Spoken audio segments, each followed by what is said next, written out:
할렐루야, 반갑습니다. 우리 다시 한번 할렐루야로 화답해 보도록 하겠습니다. 할렐루야. 네, 감사합니다. 안산 동산교회 4부 런 예배에 또 영상으로 또 현장으로 함께하고 계시는 동산의 모든 성도님들 주님의 이름으로 환영하고 축복합니다.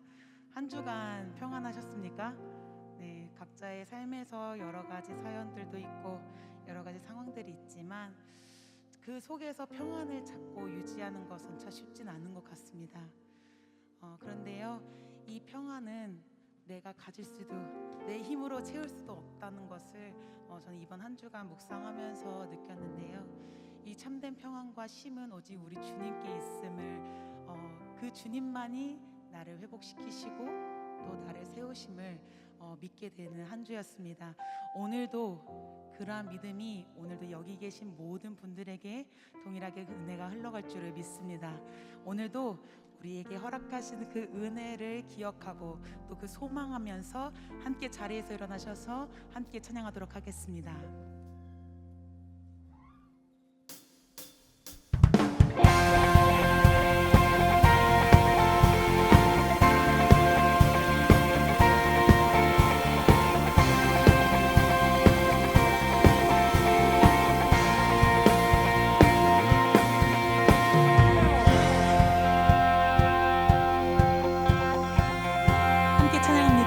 왕 되신 주께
주여 우린 연약합니다. 우린 오늘을 힘겨워합니다. 주 뜻 이루며 살기에 부족합니다. 우린 연약합니다. 주여 우린 넘어집니다. 오늘 하루 또 실수합니다. 주의 긍휼을 구하는 죄인입니다. 우리 주만 바라봅니다. 한없는 주님의 은혜 온 세상 위에 넘칩니다. 가릴 수 없는 주 영광 온 땅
주님 이름 찾으며 함께 기도하겠습니다. 주님 이름 찾습니다.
저희의 피난처가 되시며 반석이 되신 하나님, 오늘도 저희를 잊지 않으시고 예배의 자리로 불러주셔서 하나님을 예배하게 하시니 감사와 찬양을 올려드립니다.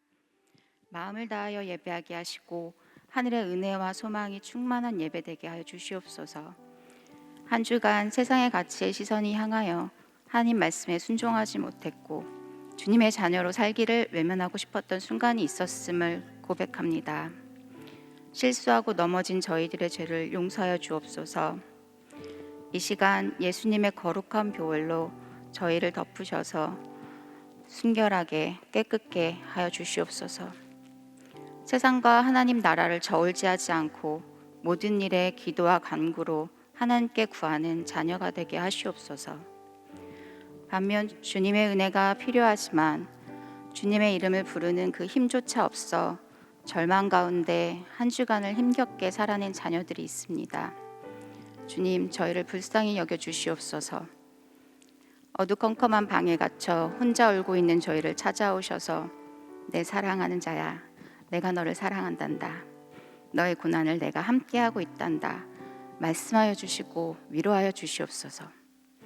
주님은 언제나 저희의 안식처가 되어주시는 신실한 분이심을 매일의 삶 속에서 경험하고 만나기를 소망합니다. 주님, 찾아오셔서 만나 주시옵소서. 주님께서 항상 신실하셨던 것처럼 저희도 주님처럼 삶과 언행에 있어 신실하게 하시고 무엇보다 주님께 신실한 자가 되게 하시옵소서. 셀 공동체를 위해 기도합니다. 코로나 상황으로 인해 개인과 공동체에 많은 어려움이 있습니다. 먼저 한 사람 한 사람이 하나님과의 관계가 회복되어 하나님을 바로 알게 하시고 공동체 안에서 서로를 돌보며 산돌처럼 세워져 가는 자녀가 되게 하시옵소서. 이제는 코로나 상황을 탓하기보다는 끊어진 만남과 관계의 회복에 마음을 집중할 수 있도록 앞서 일하여 주시고 마음을 부어 주시옵소서. 이 시간 본인과 가족의 병으로 힘들어하는 자녀들이 있습니다. 사람의 힘으로는 할 수 없으나 주께서는 하시오니 여호와 라파의 손으로 이들을 치료하사 고난에서 건지시고 감사의 기쁨을 경험하도록 주여 은혜 내려 주시옵소서.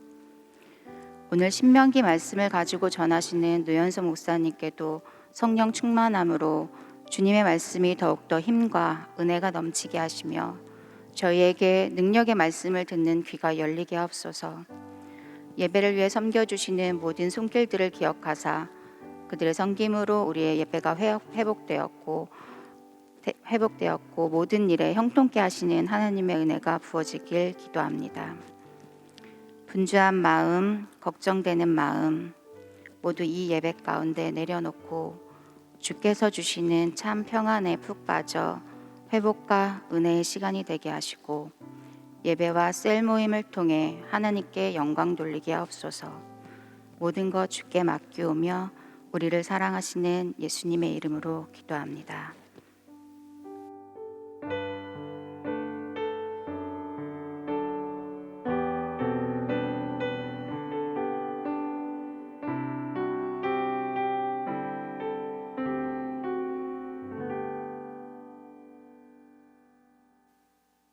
오늘 우리에게 주시는 하나님의 말씀은 신명기 19장 1절에서 10절까지의 말씀입니다.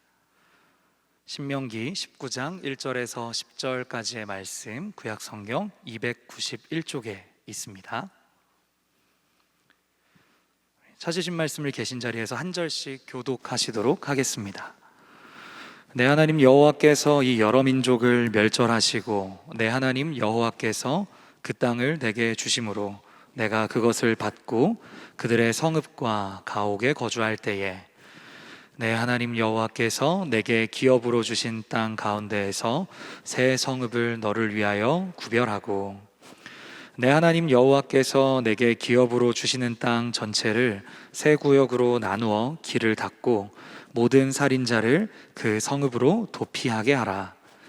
살인자가 그리로 도피하여 살만한 경우는 이러하니 곧 누구든지 본래 원한이 없이 부지중에 그의 이웃을 죽인 일, 가령 사람이 그 이웃과 함께 벌목하러 삼림에 들어가서 손에 도끼를 들고 벌목하려고 찍을 때에 도끼가 자루에서 빠져 그의 이웃을 맞춰 그를 죽게 함과 같은 것이라.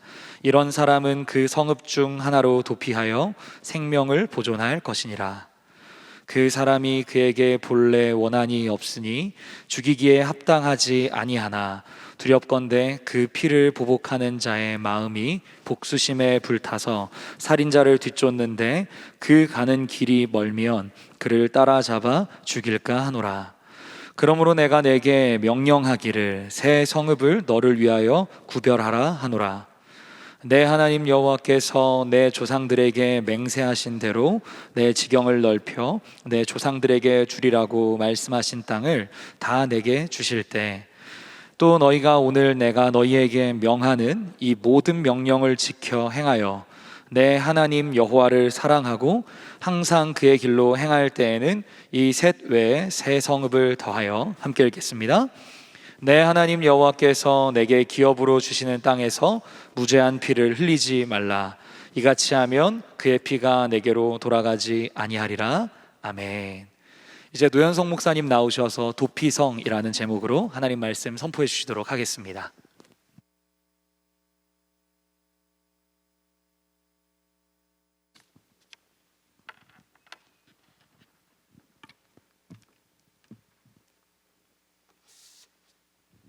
(2021년 6월 20일) 4부 런예배에 오신 여러분들을 주님의 이름으로 환영합니다. 이렇게 함께 예배할 수 있게 되어서 참 기쁘고 감사합니다. 오늘 저와 여러분께서 신명기 19장 1절부터 10절 말씀을 가지고 하나님께서 크신 은혜를 베풀어 주시는 것을 경험하기를 소망합니다. 우리가 살아가면서 우리의 인생을 정의하고 우리가 살아가는 그 삶의 방향성을 정하는 큰 이벤트들이 몇 가지 있습니다. 예를 들어서 결혼이 그럴 수 있을 것 같아요. 결혼이라는 큰 이벤트를 통해서, 큰 사건을 통해서 내가 누구인지, 어떤 삶을 어떻게 살아야 하는지 정의가 되는 경험을 하게 되죠. 이스라엘 백성은 그 큰 이벤트를 준비하고 있는 과정에 있습니다. 오늘 이 말씀을 듣는 이스라엘 백성들이 누구냐 하면 출애굽한 그 백성들의 2세대, 그러니까 자녀들이에요. 하나님께서 당신의 백성을 출애굽시키시고 광야를 인도하셔서 약속의 땅까지 이끄셨어요. 근데 그들의 부모들은 하나님을 두려워하지 않고 가나안 땅에 있는 사람을 두려워했어요. 그래서 하나님의 말씀에 불순종해서 하나님이 약속으로 주시는 그 땅을 받지 못했던 거죠. 불순종했던 이 출애굽 1세대들은 그래서 약속의 땅으로 들어가지 못하고 광야로 돌아갑니다.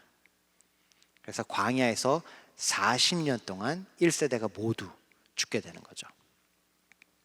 오늘 말씀을 듣는 이스라엘 백성은 그 2세대입니다. 광야에서 태어나서 광야에서 자라난 사람들인 거예요. 이제 그들은 약속의 땅에 역사적으로 들어가서 정착하는 것을 준비하고 있는 상황인 것입니다. 아브라함의 자손, 즉 하나님의 선택하신 백성이 약속의 땅에 들어가서 정착하는 것은 이 아브라함 자손들의 인생에 관해 두 가지 큰 질문에 대답이 되어줍니다. 첫 번째로는 약속의 땅에 들어가서 정착하는 그 사건으로 인해 하나님이 누구신지 알게 되는 거예요. 하나님은 늘 이스라엘 백성들에게 자기를 소개하실 때 너의 하나님 여호와, 내 하나님 여호와라고 소개하셨어요. 자, 이스라엘 백성들이 약속의 땅에 정착하는 이 사건은 하나님이 누구신지, 나의 하나님, 나의 여호와라고 하는 이분이 누구신지 정확하게 알게 해주는 사건입니다. 약속의 땅에 정착할 때 알게 되는 하나님은 바로 다스리시는 하나님이세요. 진정한 여호와 하나님인 거죠. 이 세상에 많이 있는 수많은 우상들 중에 한 분이 아니라 하나님께서는 이 세상을 다스리시는 하나님이시구나라는 것을 이스라엘 백성들이 확실하게 깨달을 수 있는 거예요. 다스리시는 하나님, 온전하신 여호와 하나님이 아니고서는 당신의 부모들을 애굽의 땅에서 탈출시키지 못했을 거예요.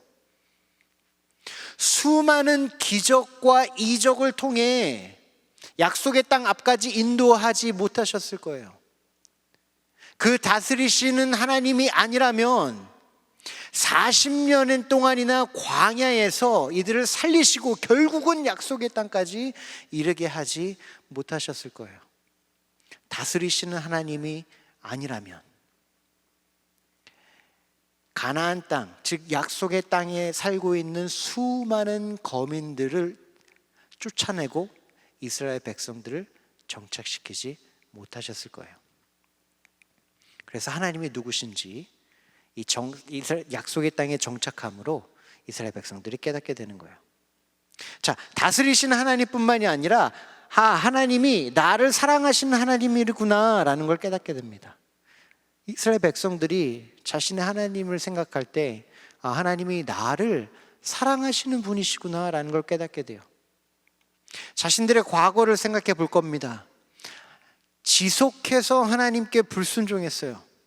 하나님께서 거듭해서 이들을 구원하시고 거듭해서 이들에게 말씀하시고 거듭해서 이들을 용서하시고 다시 기회를 주셔서 하나님이 원하시는 대로 살게 하시는데 하나님의 백성들은 줄곧 하나님의 말씀에 불순종했어요. 지속해서 하나님을 업신이 여겼어요. 지속해서 다른 우상들과 같이 하나님을 여겼어요. 그렇게 하나님을 대했어요. 하지만 그럼에도 불구하고 포기하지 않으시고 끝까지 우리를 인도하시는 하나님, 우리를 사랑하시는 하나님이시구나, 신실하신 하나님이시구나 라는 것을 깨닫게 된 겁니다. 자, 하나님이 누구이신지, 나의 여호와가 누구이신지 깨닫고 또 깨달아지는 것이 무엇이냐면 내가 누군지 깨달아지는 거예요. 내가 특별한 사람이구나라는 게 깨달아지는 겁니다.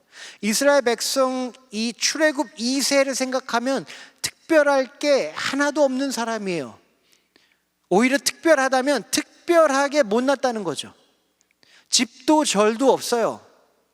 40년 동안 광야에서 살아남은 것만 해도 너무 당연해요. 그런데 세상에 잘 사는 사람들과 비교해 보면 그들의 처지는 너무나도 낮았죠. 부끄러웠어요.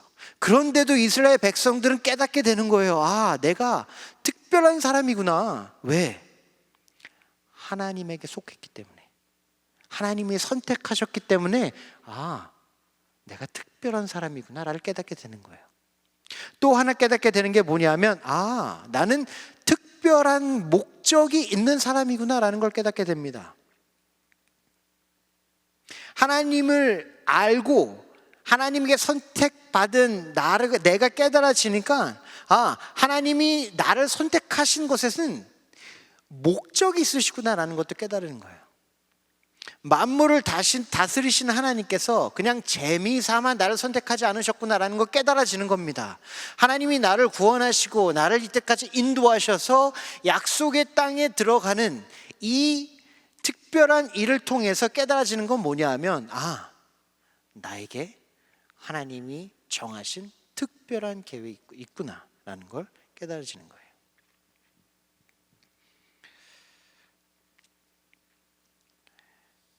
약속의 땅에 정착을 하기 위해 하나님께서 이들에게 분명히 알려주시는 것이 있습니다. 이 중요한 일, 이 엄청난 이벤트에 잘 들어갈 수 있도록 하나님께서 도와주세요. 이건 너희들이 꼭 알아야 돼. 이거 너희들이 분명히 알아야 제대로 정착할 수 있어 라고 말씀하시는 것이 있는데 그것이 바로 신명기 19장 1절과 2절 말씀입니다. 제가 읽겠습니다. 내 하나님 여호와께서 이 여러 민족을 멸절하시고 내 하나님 여호와께서 그 땅을 내게 주심으로 내가 그것을 받고 그들의 성읍과 가옥에 거주할 때에 내 하나님 여호와께서 내게 기업으로 주신 땅 가운데에서, 자, 하나님이 그들에게 정확히 알려주시는 게 무엇이냐면 너희들이 들어가는 이 땅 너희 땅이 아니라는 거예요. 너의 소유가 아니라는 거예요. 너희 마음대로 살라고, 자, 이제 수고했으니 자, 이제는 수고한 대가를 주겠다라고 하나님께서 선물로 주시는 게 아니라는 거죠. 이게 하나님은 이 땅을 정확히 기업이라고 정의하고 계세요. 기업으로 받는 땅은 하나님의 땅인 거죠. 이스라엘 백성은 그래서 이걸 인정했어요. 그래서 이들이 기업을 받을 때도 회의를 통해서, 자, 우리가 이제 약속의 땅에 들어왔는데 들어왔을 때 누가 가장 큰 공로를 세웠는지 확인해 봅시다. 그래서 그 공로에 따라서 좋은 땅과 많은 땅을 나눠줍시다 라고 논의한 게 아니었어요. 이스라엘 백성들은 이 땅이 하나님께서 우리에게 주시는 기업이구나, 하나님의 땅인데 하나님이 우리에게 맡겨주시는 거구나라는 걸 인정했죠. 그래서 제비를 뽑았어요. 사람이 정해서 사람의 뜻이 이루어지는 곳이 아니라 하나님이 정하여 주셔서 하나님의 뜻이 이루어지는 곳. 이 땅이 하나님이 주신 기업이구나. 즉, 내 뜻이 아니라 하나님의 뜻이 이루어져야 되는 땅이구나 라는 것을 이스라엘 백성들은 분명히 알아야 했어요. 이것이 하나님이 당신의 백성을 약속의 땅으로 인도하신 목적이었어요. 하나님의 뜻이 이루어지는 것. 자, 하나님의 뜻이 이루어지는 것이 무엇일까요? 어떤 게 하나님의 뜻이었냐면, 하나님은 하나님의 백성을 하나님이 계획하신 대로, 디자인하신 대로 회복시키시기 원하셨어요. 회복이 하나님의 뜻이에요. 약속의 땅에서 하나님이 뜻하신 건 뭐냐면 이스라엘 백성들이 하나님이 창조하신 그들의 모습대로 회복되고, 그 회복되어 하나님이 그들에게 부여하신 목적대로 살아갈 수 있는 것, 그 삶을 누릴 수 있는 사람으로 세워지기를 하나님께서는 원하셨다는 거죠. 자, 하나님의 이 원한이 어디서 발견될 수 있냐면 창조에서 발견될 수 있어요. 죄가 들어오기 전에 상태에서 하나님이 과연 하나님의 자녀인 우리에게 어떤 것을, 어떤 삶을 살기를 원하셨는지 우리가 찾아볼 수 있습니다. 하나님께서 하나님의 자녀들을 창조하실 때 하나님의 형상을 닮아 창조하셨어요. 하나님의 형상대로 창조하시면서 원하셨던 것은 사랑의 관계였죠. 하나님이 창조하신 에덴 공간에서, 에덴 동산에서 하나님과 함께 살면서 하나님과 더 깊은 사랑 안에 거하는 것. 삼위일체의 하나님이 이미 사랑으로 계신데 사람을 하나님의 형상으로 창조하셨다는 것은 하나님처럼 사랑할 수 있도록 창조하셨다는 뜻이거든요. 그래서 하나님의 회복, 하나님이 원하시는 회복은 이스라엘 백성이 다시 하나님을 사랑할 수 있게 되는 것이었어요. 하나님을 사랑하여 하나님과 함께 살아가며 세상을 사랑하는 그 하나님의 역사에 함께하는 것, 이것이 하나님의 원한이었죠. 회복이 필요한 것이 있었어요. 하나님의 백성들이 하나님의 디자인대로 회복되기 위해선 필요한 것이 있었는데 그것이 무엇이냐면 하나님의 다스림이셨어요. 그러니까 예를 들어 이런 거죠. 환자가 병을 앓려면 의사의 말을 들어야 돼요. 운동선수가 자기의 실력이 향상하려면 코치의 말을 들어야 되는 거죠. 그것처럼 이스라엘 백성, 하나님의 백성이 하나님의 뜻대로 회복하려면 내가 더 열심히 해서 뭔가 더 갖춰서 이뤄낼 수 있는 것이 아니라 하나님의 뜻대로 한 걸음 한 걸음 순종하는 게 필요했던 거예요. 그런데 참 이상하죠? 환자가 의사한테 내 말을 들으라 라고 하는 건 우리한테 이상하게 들려요. 운동선수가 코치한테 내 말대로 하세요 라고 하는 건 우리한테 이상하게 보입니다. 하지만 사람이 하나님에게 내 말대로 해주세요 라고 하는 것은 굉장히 내추럴하게 다가옵니다. 왜 그럴까요? 회복을 위해 필요한 것은 하나님의 다스리심이에요. 하나님이 나와 함께 사시면서 코칭해 주시는 거죠. 하나님이 한 걸음 한 걸음 회복을 향해 인도해 주시는 거예요. 자, 그래서 하나님의 다스리심 안에서 하나님과 함께 살아가기 위해서 필요한 것이 있었는데 그것이 무엇이냐면 거룩이에요. 하나님은 거룩하시기 때문에 거룩하지 않으면 하나님과 함께 할 수가 없는 거예요. 그래서 하나님은 이스라엘 백성들이 거룩할 뿐만이 아니라 이스라엘 백성들이 살아갈 땅이 거룩하시길 원했어요. 왜냐? 하나님이 함께 살아가셔야 되니까. 왜? 그들을 회복하기 원하셨으니까. 그들이 회복되는 것이 하나님이 함께 하시며 하나님의 인도하심, 하나님의 다스리심을 받는 것뿐이 없으니까 하나님은 거룩을 요구하신 거예요. 자, 거룩을 유지하기 위해, 그 땅의 거룩을 특별히 유지하기 위해 필요한 것이 있는데 무고한 피를 흘리면 안 되는 거였어요. 무죄한 피를 흘리면 안 되는 거였죠.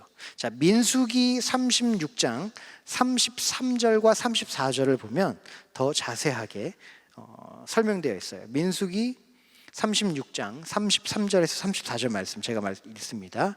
너희는 너희가 거주하는 땅을 더럽히지 말라. 피는 땅을 더럽히나니 피 흘림을 받은 땅은 그 피를 흘리게 한 자의 피가 아니면 속함을 받을 수 없느니라. 너희는 너희가 거주하는 땅, 곧 내가 거주하는 땅을 더럽히지 말라. 나 여호와는 이스라엘 자손 중에 있습니다. 그러니까 하나님이 말씀하시는 것이죠. 너희가 새 땅에 들어가 살 텐데 이 땅을 거룩하게 유지해야 돼. 그래야 우리가 함께 사니까. 근데 이 거룩함을 유지하는 것이 무엇이냐 하면 억울한 사람들이 생기면 안 된다는 거예요. 죽어야 되는 사람이 죽으면 안 되는 사람이 죽든지 아니면 죽어 마땅한 사람이 힘과 돈에 아니면 상황적 논리로 죽지 않던지 이렇게 무죄한 피로 인해서 이 땅이 더럽혀지면 안 된다는 것이었어요. 그래서 오늘 말씀에 하나님 이 약속의 땅으로 들어가는 이스라엘 백성들에게 하나님이 명령하신 거는 성전을 지으라도 아니에요. 자, 이제 내가 여태까지 40년 동안 텐트에서 살았잖아. 이제 약속의 땅에 들어가니까 이제 내가 정말 살만한 성전을 세우는 게 당연하겠지라고 말씀하지 않으셨어요. 이제 너희를 스스로 보호해야 되니까 성벽을 쌓아 올려야 돼라고도 말씀하신 것이 아니에요. 성벽보다 하나님이 그들에게 먼저 요구하신 것은 도피성을 세우라는 거였어요. 도피성. 자, 도피성이 무엇이냐면 부지기수로 살인을 저지르는 사람들이 피해 보복자로부터 도망가서 보호받을 수 있는 성읍이었어요. 이스라엘 백성들이 약속의 땅에서 하나님께 기업으로 받은 성읍들이 여러 성읍이 있었어요. 자, 맨 처음에는 그 중에 3곳을 정해서 도피성으로 만들어라 라고 하시지만 나중에는 하나님께서 너희가 정착이 완료될 시점에 3개를 더해서 총 6개를 도피성으로 만들어서 약속의 땅 어디에 사는 사람이든지 다가갈 수 있도록 약속의 땅 모든 사람들이 사용할 수 있는 그들에게 열려있는 도피성을 세워라 라고 말씀하시는 것이죠.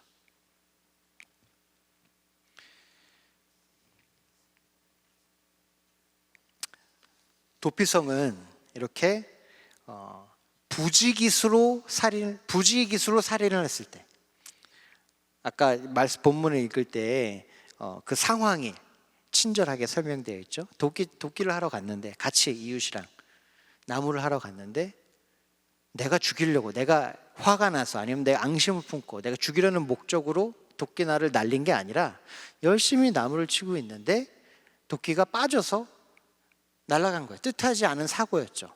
그래서 사람이 죽게 돼요. 그런데 그때 우리가 알아야 되는 컨셉이 있는데, 이게 뭐냐, 피의 보복자가 뭔지를 알아야 이 스토리가 이해가 돼요. 그러니까 하나님께서 도피성을 지어 도피성으로 이 사람이, 그러니까 부지기수로 사람을 죽인 사람이 도피성으로 도망가는데, 누구로부터 도망가냐 하면 이 피의 보복자로부터 도망을 간다고 해요. 자, 이 피의 보복자라는 게 어떤 개념이냐면, 그 당시 세상에서 적어도 그 사회에서 넓게 받아들여졌던 공동체를 회복하는 방법이었어요. 공동체가 성장하면서 여러 가지 어려운 일을 맡게 돼요. 예를 들어 살인이 그런 거겠죠.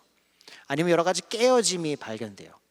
그러면 그 공동체가 그 깨어짐을 회복하는 방법이 있었어요.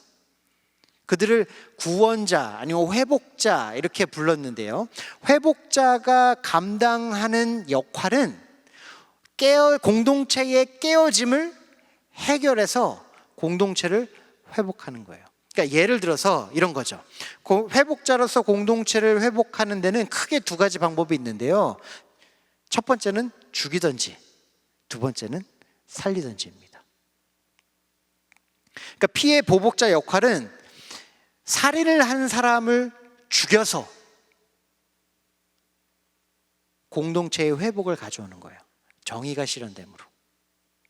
이 사람이 죽었어요. 내 형제가 죽었어요. 그러면 내 형제를 죽인 사람을 죽여야 되는 거예요.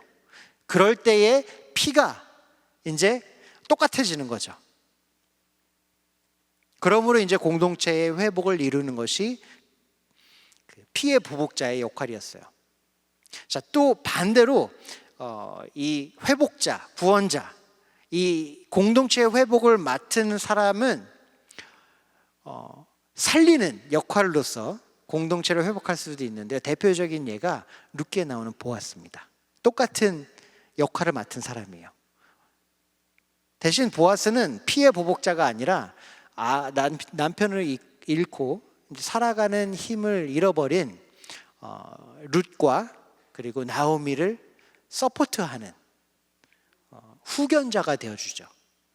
그래서 그들을 살림으로 깨어진 공동체를 회복하는 거예요.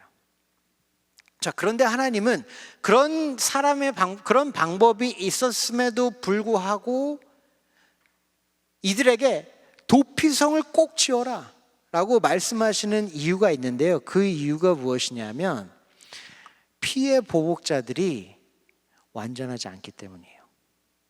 그래서 이렇게 설명하시죠.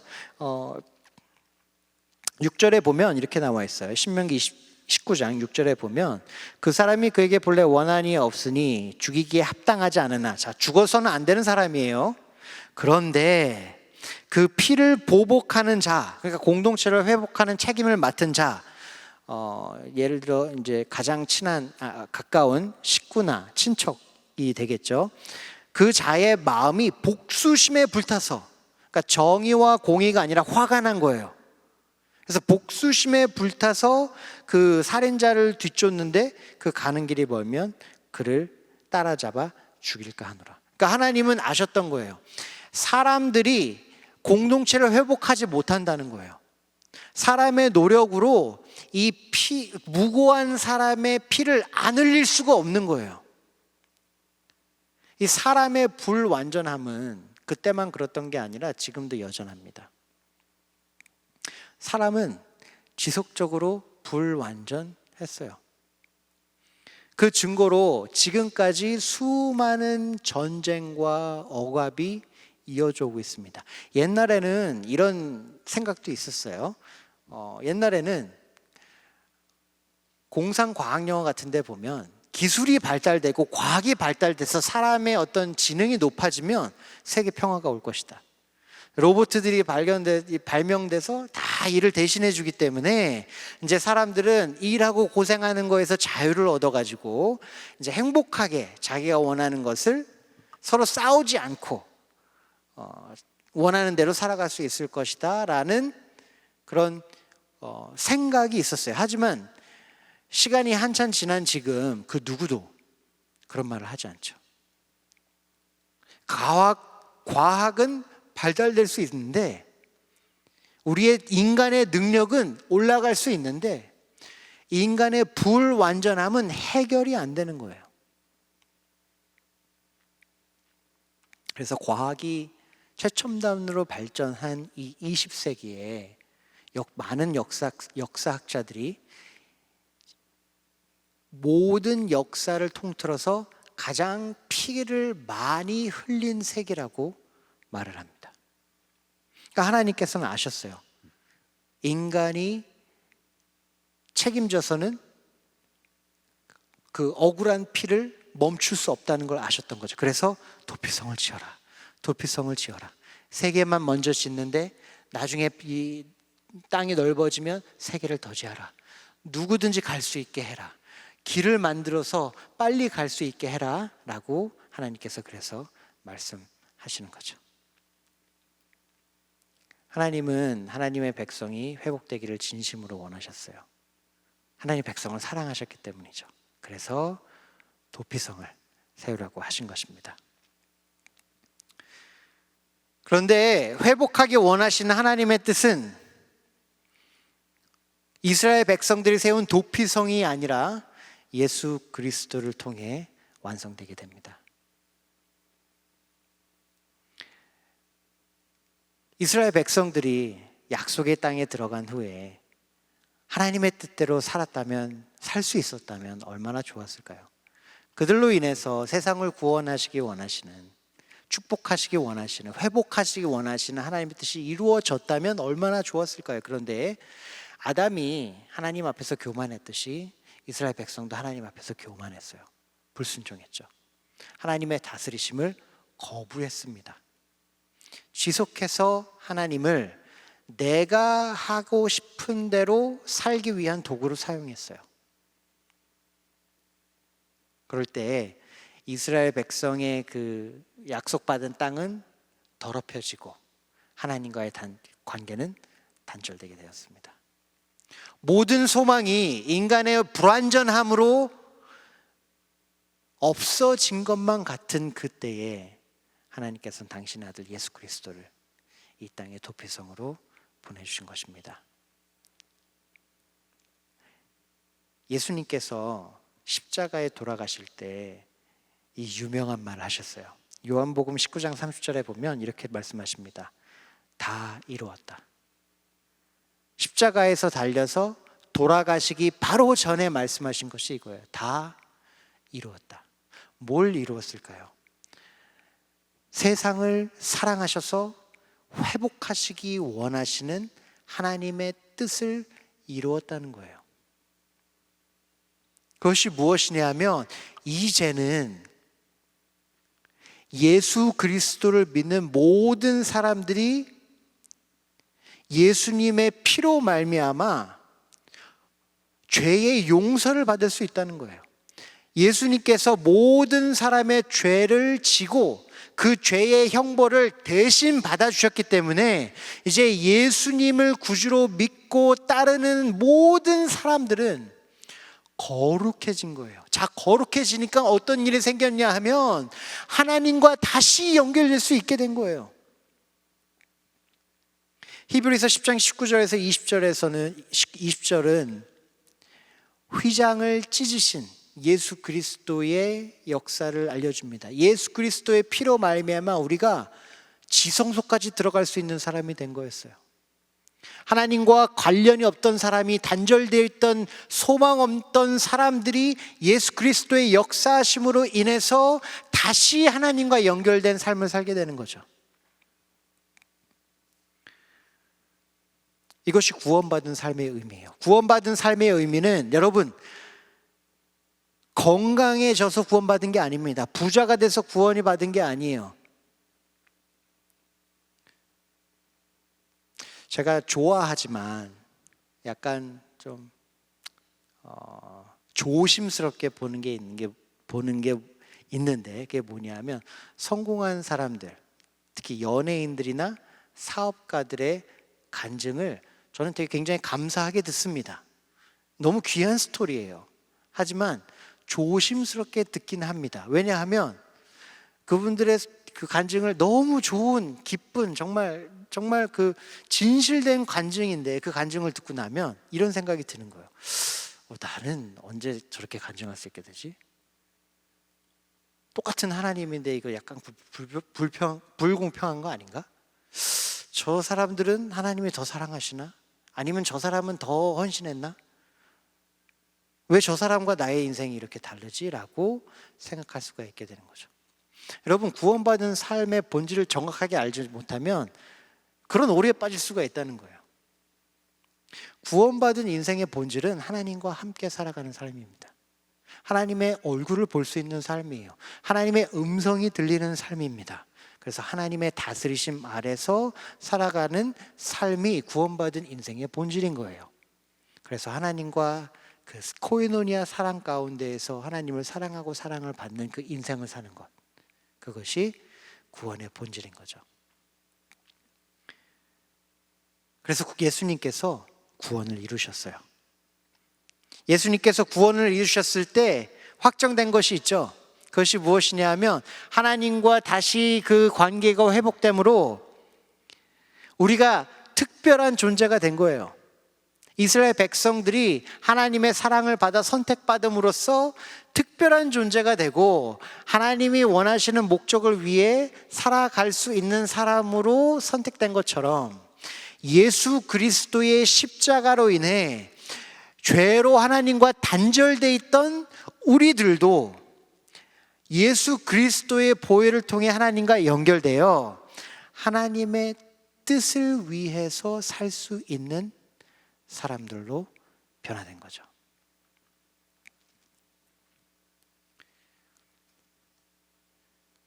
예수 그리스도께서 하나님의 뜻대로 하나님의 뜻을 위해 사는 사람들의 공동체를 이루셨는데 바로 우리는 그것을 교회라고 부릅니다. 그래서 교회의 삶은 머리이신 예수님과 연결되어 살아가는 삶이에요. 교회로 산다는 것은 회복하시는 하나님의 사역에 동참하여 도피성 되신 예수님과 연결되어 도피성으로 세워져 간다는 거예요. 그것이 교회로 산다는 것의 의미입니다. 교회는 세상의 죄를 이기는 강력한 힘을 가진 공동체로 세워졌어요. 그것이 도피성이기 때문이죠. 강력한 능력이 있어요. 사람들을 보호할 수 있어요. 사람들을 속죄할 수 있어요. 그런데 교회의 능력은 그들이 가진 돈이나 그들이 가지고 있는 숫자에서 나오지 않았죠. 그들의 능력은 초대와 환대를 통해서 나타났어요. 갈라디아서 3장 26절 29절 우리 다 같이 찾아보면 좋겠어요. 성경이 있으신 분들은 갈라디아서 3장 26절 29절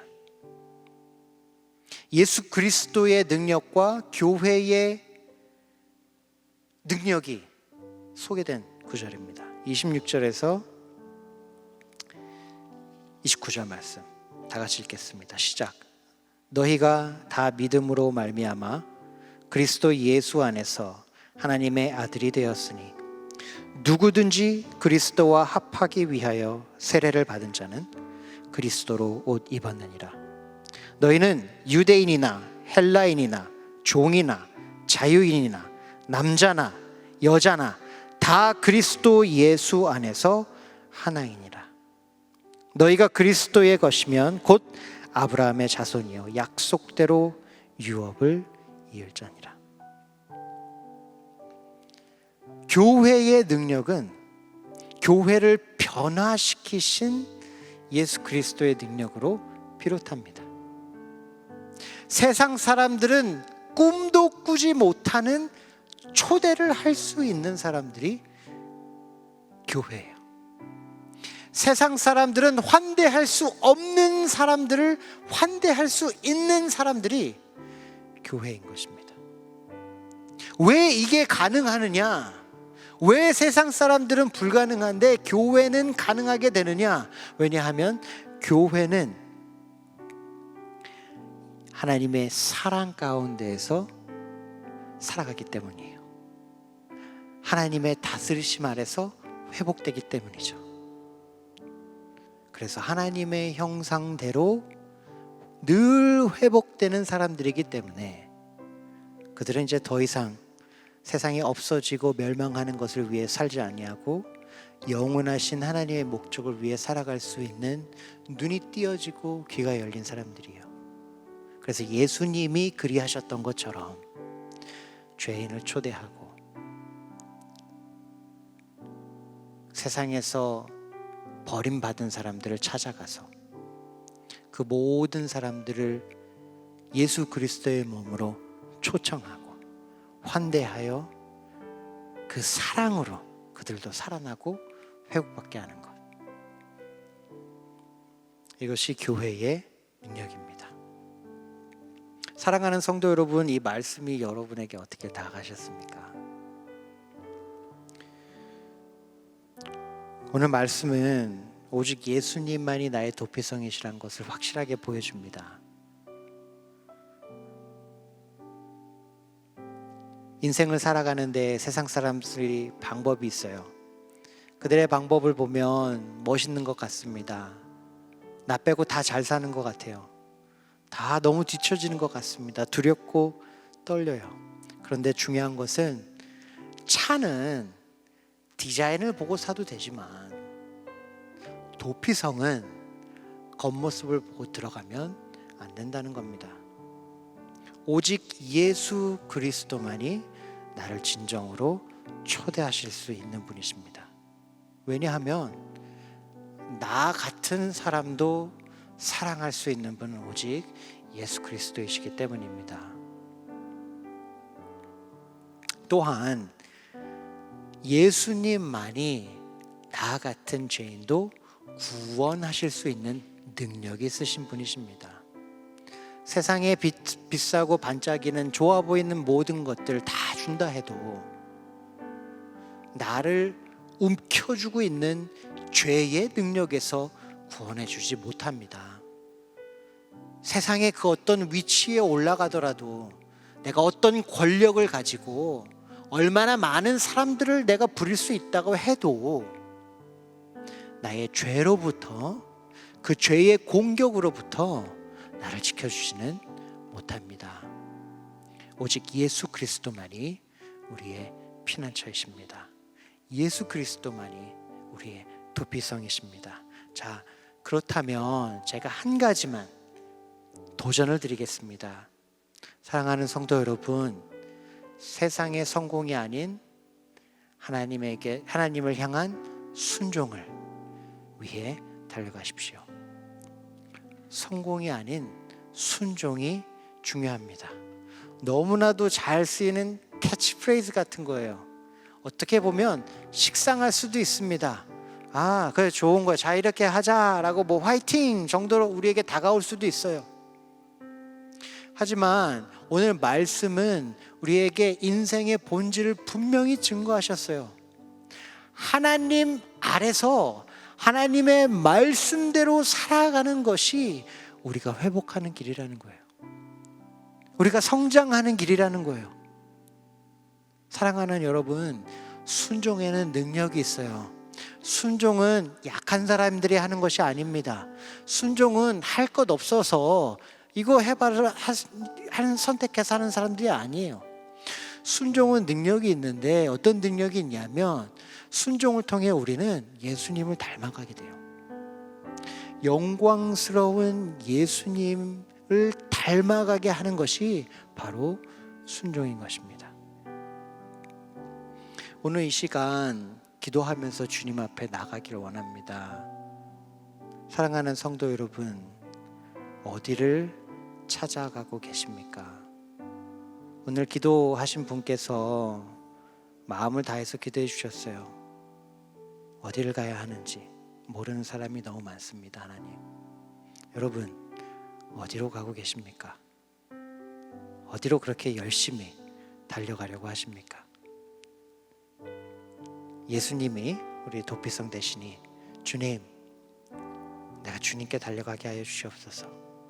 세상에 그 반짝거리는 많은 것들, 나를 지켜줄 수 있고 나를 구원할 수 있고 나를 행복하게 해줄 수 있는 것 같아 보이는 그 모든 것들 주님 현혹되지 않게 하시고, 예수 그리스도 나를 사랑하시고 나를 위해 죽으신, 나를 구원하신 그분에게 달려가게 하여 주시옵소서.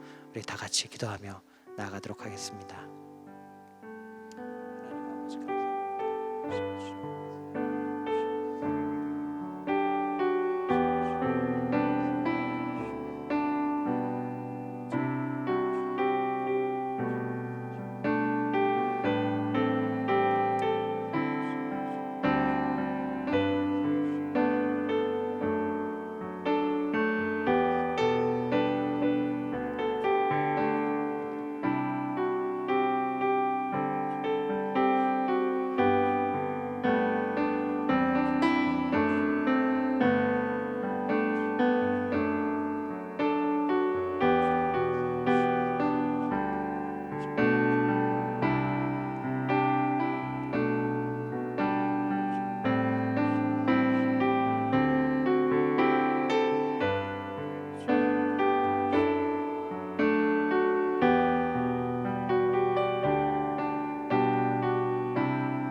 제가 두 번째 기도 제목을 드리도록 하겠습니다.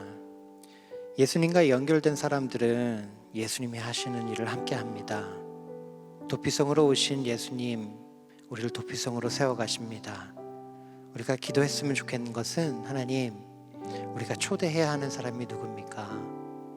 예수 그리스도가 초대하시는 사람들, 우리가 초대해야 되는데, 예수님이 환대하시는 사람들, 우리가 환대해야 되는데, 혹시 내가 환대하고 싶은 사람 환대하고 내가 초대하고 싶은 사람 초대하지 않았습니까? 주님 앞에 좀 되돌아보는 시간을 가졌으면 좋겠어요. 그래서 주님, 나의 주님, 예수님, 누구를 초대하고 계신지요? 누구를 환대하고 계신지요? 우리 물어보는 시간을 갖도록 하겠습니다. 같이 기도합니다.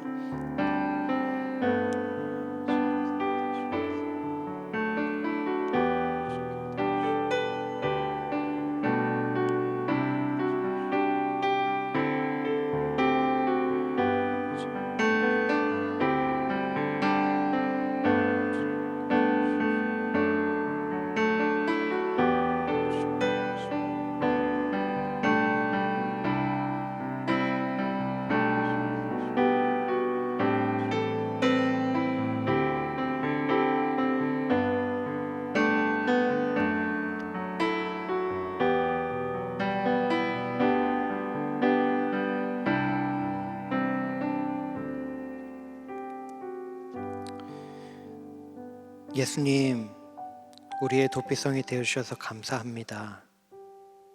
나 같은 사람도 도망갈 곳이 있고 보호받을 곳이 있어서 감사합니다. 예수님, 우리를 예수님처럼 예수님과 연결되어 세상의 도피성으로 세우시니 감사합니다. 우리가 예수님을 더욱더 닮아가기 원합니다. 세상의 모든 사람들이 복음 아래서 하나 되어 한 가족으로 함께 자라나는 곳, 바로 그곳이 여기가 되게 하여 주시옵소서. 성경책에서만 일어나고 발견하는 꿈을 꾸는 듯한 공동체가 아니라 오늘 안산에서 하나님께서 세우시는 동산교회가 되게 하여 주시옵소서. 지금 이 시간 특별히 도피성이 필요한 형제 자매들을 위해 기도합니다. 어디로 달려가 나가야 하는지 분명히 깨닫게 하시고 그 도피성 안에 도착해서 예수 그리스도의 보호하심을 받아 누리며 회복하여 다시 세상을 향해 세상의 축복의 통로가 되어 나아가는 형제 자매들이 되게 하여 주시옵소서. 오늘도 우리에게 은혜 주신 걸 감사드리며 우리 주 예수 그리스도의 이름으로 기도하였습니다. 아멘.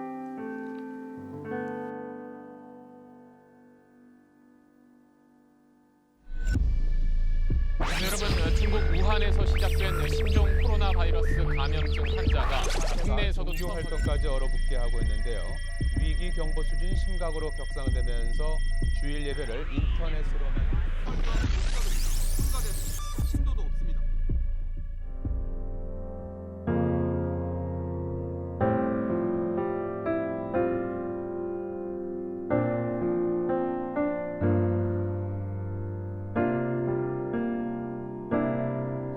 그사가 내게 하시리라 주가 살아나게 하시리라 그의 아름다움도 선포하며 살아내리 살아나리라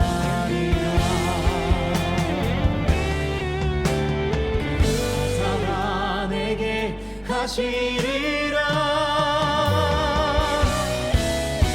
주가 살아나게 하시리라 어둠 속에서 불러내어 귀한 빛으로 들어가게 하시리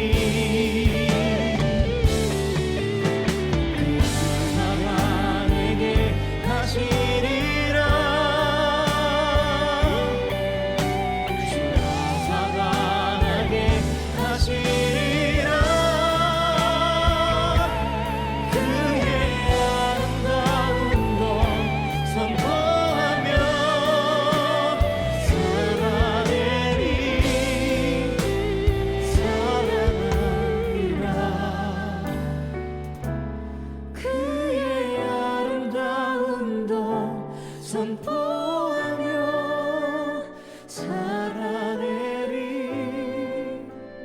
살아나리라.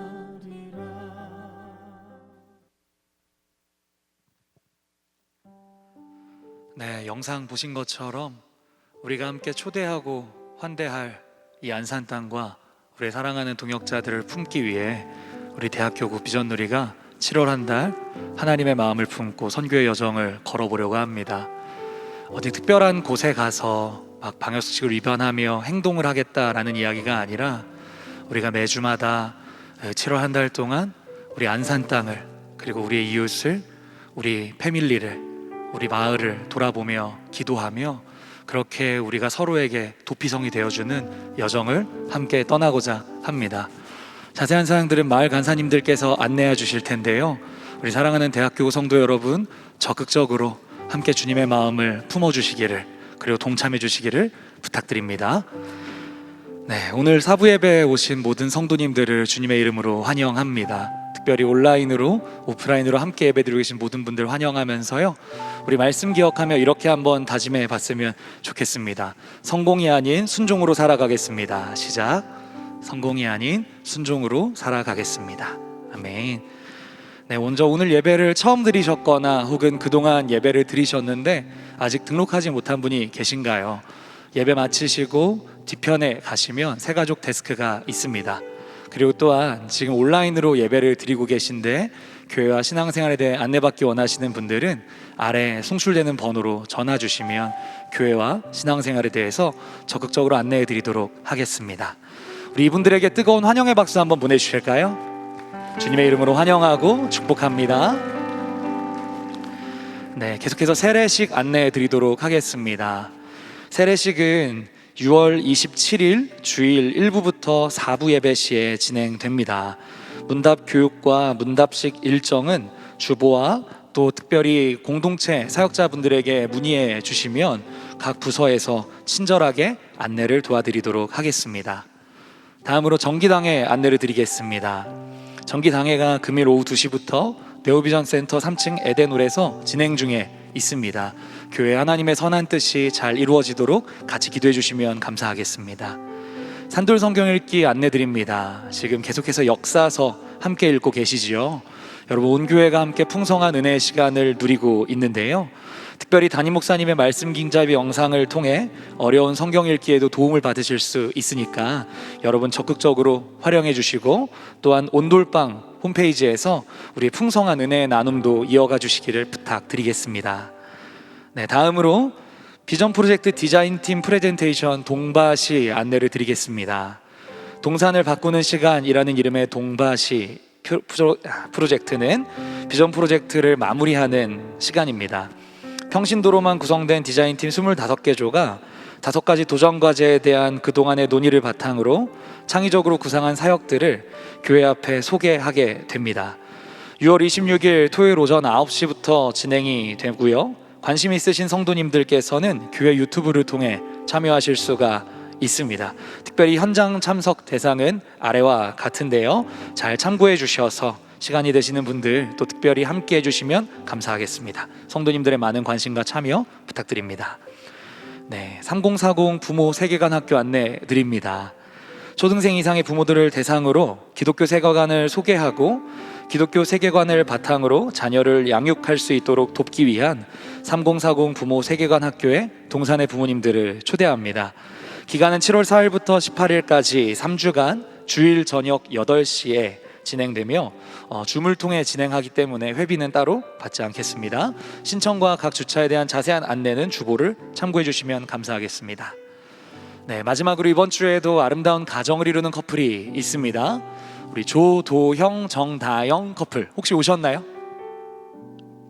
네, 우리 큰 박수로 한번 환영해 주시겠습니까? 네, 감사합니다. 저기 계시네요. 우리 믿음의 귀한 가정 이루시기를 기도하겠습니다. 네, 우리 다 같이 자리에서 일어나셔서 하나님께 찬양으로 영광 돌리도록 하겠습니다.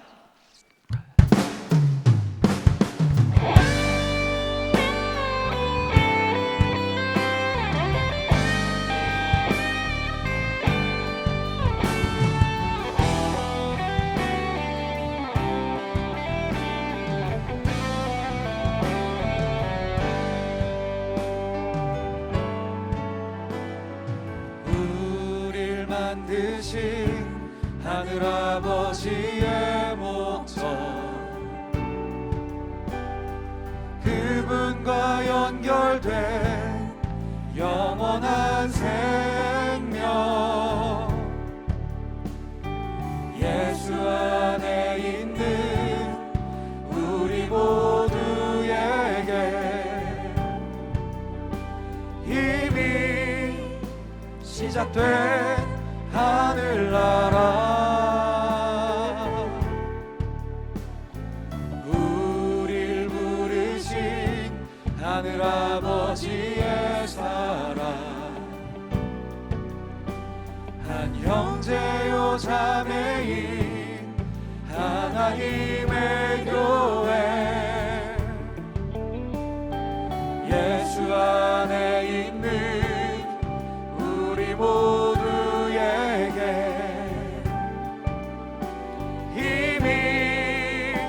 시작된 하늘나라,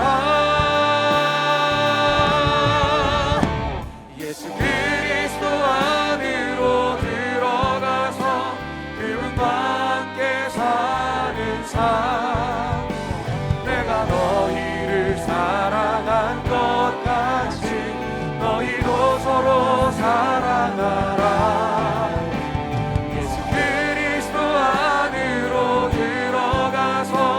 영원히 함께 사는 삶, 우리에게 허락된 참 생명, 하늘아버지의 고인오리야. 우리 주님이 가르쳐 주신 기도로 우리 믿음을 선포하시겠습니다. 하늘에 계신 우리 아버지여, 이름이 거룩히 여김을 받으시오며 나라가 임하시오며 뜻이 하늘에서 이루어진 것 같이 땅에서도 이루어지이다. 오늘 우리에게 일용할 양식을 주시옵고 우리가 우리에게 죄 지은 자를 사하여 준 것 같이 우리 죄를 사하여 주시옵고 우리를 시험에 들게 하지 마시옵고 다만 악에서 구하시옵소서. 나라와 권세와 영광이 아버지께 영원히 있사옵나이다. 아멘. 우리 서로 바라보며 축복하시겠습니다. 서로 사랑하라 서로 사랑하라 서로 사랑하라 서로 사랑하라 서로 사랑하라 우리가 서로의 도피성이 되어주길 원합니다. 서로 사랑하라 서로 사랑하라 서로 사랑하라 서로 사랑하라 서로 사랑하라 서로 사랑하라 서로 사랑하라 서로 사랑하라 서로 사랑하라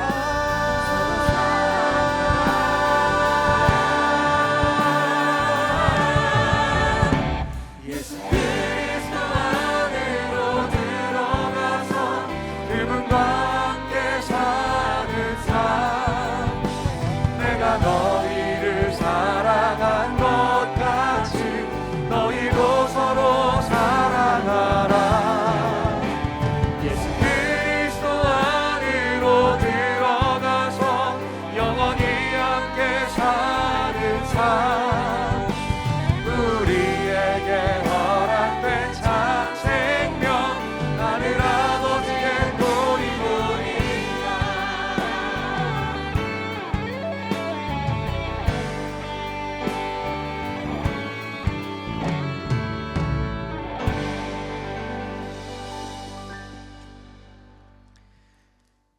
우리 주 예수 그리스도의 은혜와 아버지 하나님의 사랑하심과 성령 하나님의 충만하시고 내재하심이 예수님과 연결되어 이 세상에 세워진 도피성으로 하나님이 사랑하시는 세상을 축복하고 구원할 우리 모두 위에 영원토록 함께할지어다.